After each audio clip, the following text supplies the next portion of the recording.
رسول اللہ صلی اللہ علیہ وسلم نے ارشاد فرمایا، المسلم اخو المسلم لا یخونہ ولا یکذبہ ولا یخذلہ۔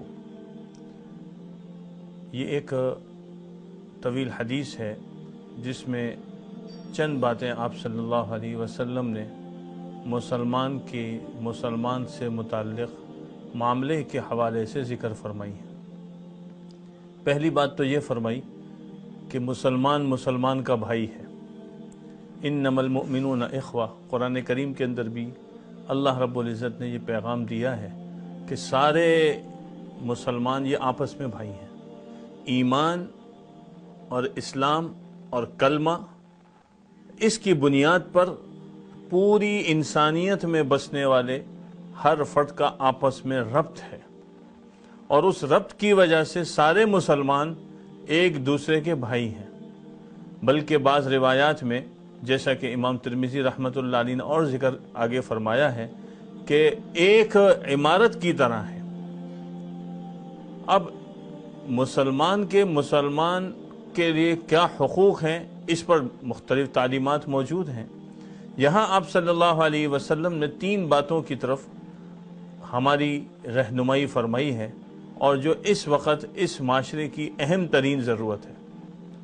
پہلی چیز آپ صلی اللہ علیہ وسلم نے فرمائی، لا یخونہ، وہ مسلمان اپنے مسلمان بھائی کے ساتھ خیانت نہیں کرتا۔ ہم کیا سمجھتے ہیں خیانت؟ کہ جو ہے کسی کی چیز لی اور وہ اس کو کسی اور کے حوالے کر دیا، یہی خیانت ہے؟ نہیں، جتنی بھی چیزیں امانت ہیں ان کے اندر خیانت کرنا وہ اس میں شامل ہے۔ مثلا راز امانت ہے، اس کو بیان کرنا خیانت ہے۔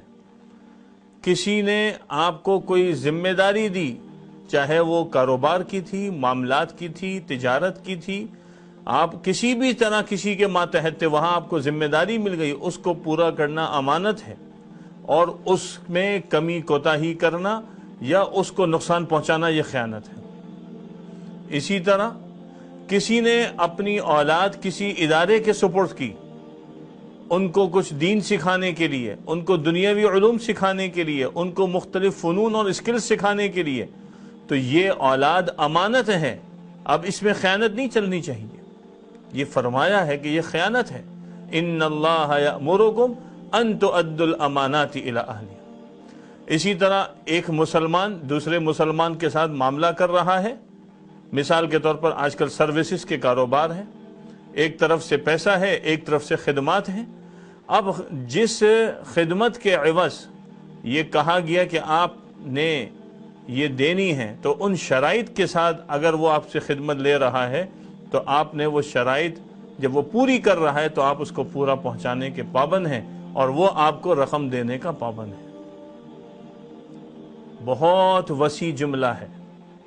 ہمارے ہاں خیانت یہ سمجھا جاتا ہے کہ کسی نے پڑوس والوں نے کوئی سامان رکھوا دیا، عورتیں سمجھتی ہیں کسی نے جو ہے وہ برتن رکھوا دیا، وہ ٹوٹ گیا، اس میں خیانت ہو گئی۔ نہیں، یہ بھی خیانت ہے، لیکن یہ خیانت کی ایک صورت ہے۔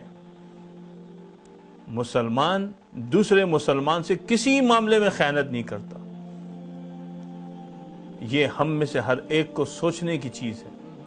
اچھا، اب ہم آج کل سوشل میڈیا کے دور سے وابستہ ہیں، تو ہم اس حوالے سے دیکھ لیں کہ مسلمان دوسرے مسلمان کی کوئی چیز، کوئی اس کا راز، اس کی بات، آج کل مختلف فورم پر گفتگو ہو رہی ہے، وہاں کچھ باتیں راز ہوتی ہیں۔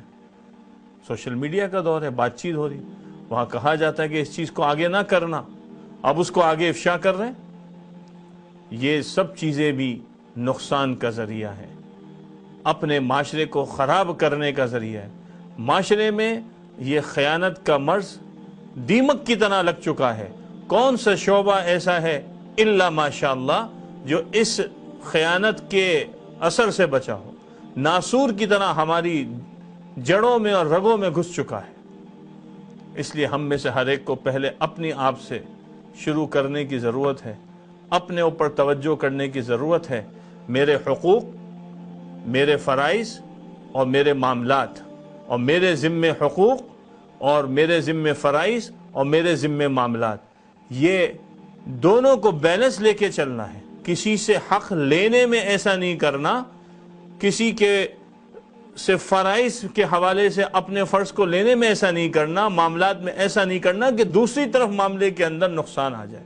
اس توازن کو لے کے چلنا ہے، اس خیانت سے بچنا ہے، اور اپنی 24 گھنٹے کی زندگی میں یہ غور کرنا ہے، توجہ کرنی ہے کہ کہاں ہم سے کوتاہی ہو رہی ہے، کس جگہ ہم سے خیانت ہو رہی ہے۔ اور پھر اسی طرح گھروں میں، کاروبار میں، دفتروں میں، بازاروں میں، اداروں میں، معاملات پر اور عام بیٹھکوں میں کہاں کہاں ہم سے خیانت ہو رہی ہے، جس جگہ میں موجود ہوں وہاں میں نے اس چیز کا دھیان رکھنا ہے۔ تب جا کے یہ معاشرے کے اندر امانت داری شروع ہوگی، اور جب معاشرے میں امانت داری کا مزاج پیدا ہو جائے گا، خیانت ختم ہو جائے گی، تو المسلم اخو المسلم یہ والا منظر خود بخود قائم ہو جائے گا۔ اللہ تعالی ہم سب کو عمل کی توفیق عطا فرمائے۔